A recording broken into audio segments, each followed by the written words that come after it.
games in their pool, neither of them dropping a game thus far, so we'll have to see who can actually take the lead early on. Pikachu having a very volatile strength in this matchup specifically, it just means that ESAM is going to be trying to play it as aggressively as possible. We won't see too much like retreating T-Jolt unless absolutely necessary. Yeah, the main thing we got to see from PeachFuzz in the last game was the aggression was really good, and the defense was good when necessary because it was Little Mac. But now you're the one who's got to play on the back foot most of the game because it's Pikachu.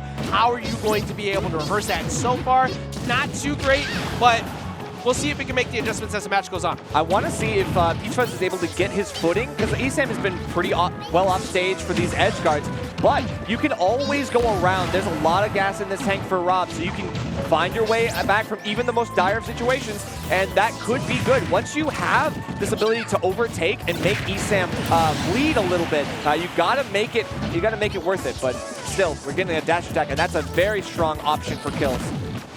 Yeah, right now, ESAM, again, keeping that pressure on. T-Jolts galore is going to be the main thing that you're trying to do to keep the grounded game away. And because of how Pikachu, A, operates playing around Gyro, and B, just juggling the hell out of Rob, it looks like ESAM's playing very comfortable. Don't let ESAM have that. Just don't let him have that. You're going to die. Yeah, right now, getting away from that Thunder, doesn't want to get caught by another one of those clutch down Bs and disadvantage that ESAM has been pretty wanting to do, but yep, we're going to get a nice anti-air there, where he just goes up right in PeachFuzz's face and gets it.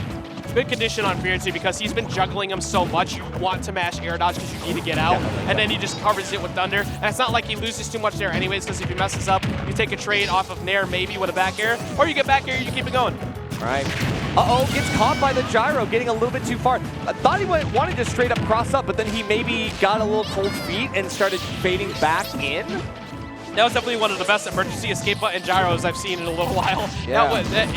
It kind of helped PeachFuzz for a moment, but PeachFuzz, again, he needs to figure out something ASAP. Most of that being the jump-in game. He's been very obvious with where his Nair placements have been, even more so than the gyro. If you can't establish fear on jump-in with Rob, you are never getting that ground game because ESAM's never putting up shield. Yeah. Oh, wait. Ooh, wait a minute. Okay, there it is. That's a combo I like to see. ESAM trying to T-Jolt out of the corner, manages to get a back air instead, but yeah, PeachFuzz, we got to see a punish on this. We got to see a punish on these attempts for offstage edge guards. ESAM just getting back scot-free every time. Yeah, get that situation you had a second ago and do that more often.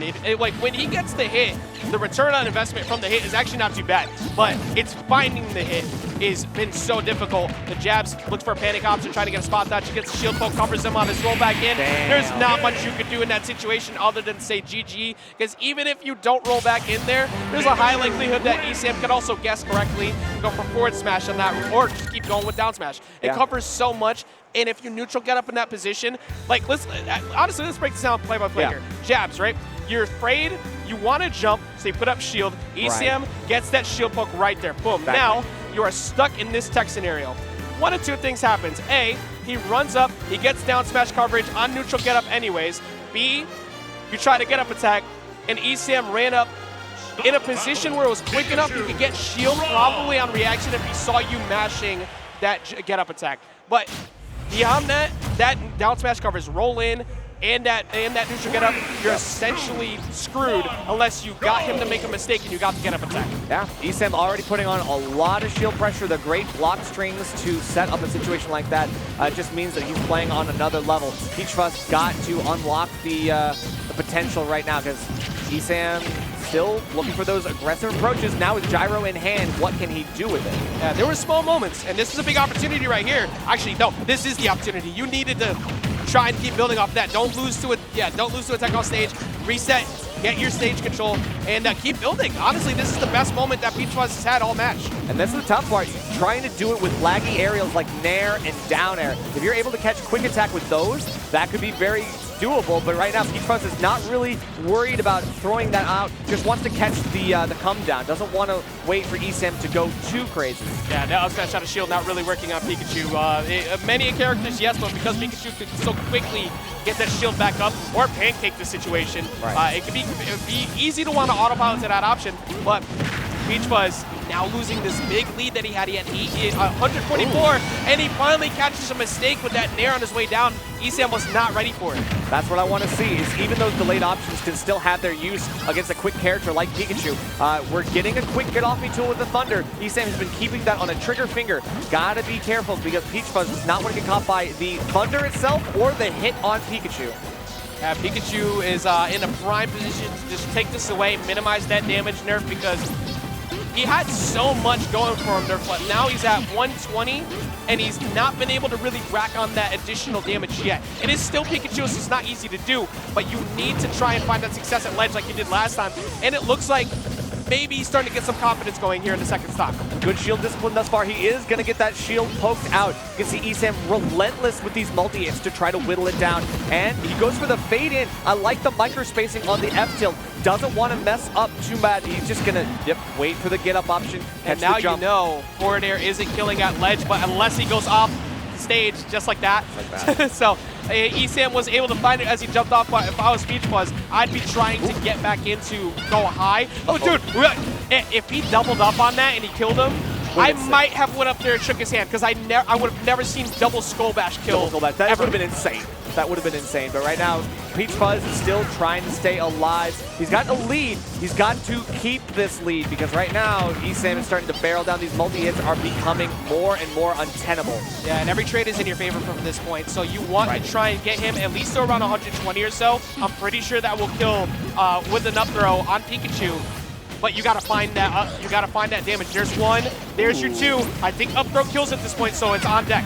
Oh yeah, would love to see it. Gotta get underneath the platform on that one though. Actually, not even just up throw. Excuse me, down throw, up air, down throw, up smash. I'm forgetting all of the other nonsense of Rob in that situation. And he lost the stock first. It does look a little bit unfortunate. The DI probably not helping him there. He's got to stay alive. Rob has some heft, but not really. He's just a big body with a mid-weight. So he's got to figure out how to use that rage if he gets it, because he's going to probably take some damage here before he gets his chance. And ESAM doing that thing where I'm on borrowed time, so let me overwhelm the hell out of you to try and sneak an early stock, which is perfectly fine against Rob, but that said, he already burned his jump, so he's got to take this, and that was perfectly executed by PeachFuzz. Yeah, well-timed and holding right there, right next to the ledge, so that there's no quick attack angle that will get you back. Which is very difficult. It's a very difficult situation to establish against Pikachu in the first place, because he has so many great recovery routes. Right. And of course, like, ESAM playing on box allows him to unlock so many angles and everything. So as long as you can catch him on those angles that he's not exactly practiced with, maybe that might be a way for PeachFuzz to steal something. We're at near at ledge steal the game percents right now. Like that rage, nair, side B, ESAM dies. So ESAM actually has to start playing right around here, center stage, to make sure that his kill option is probably a nair up smash or a nair drag down. Oh, beautiful tech. Still techable at 168. Post hit. We're still doing all right. Still staying alive. Can we use this rage? No, it's going to be another pop-up into up smash. A very nice landing reset for ESAM to finish it off. That's a clean way to take the set.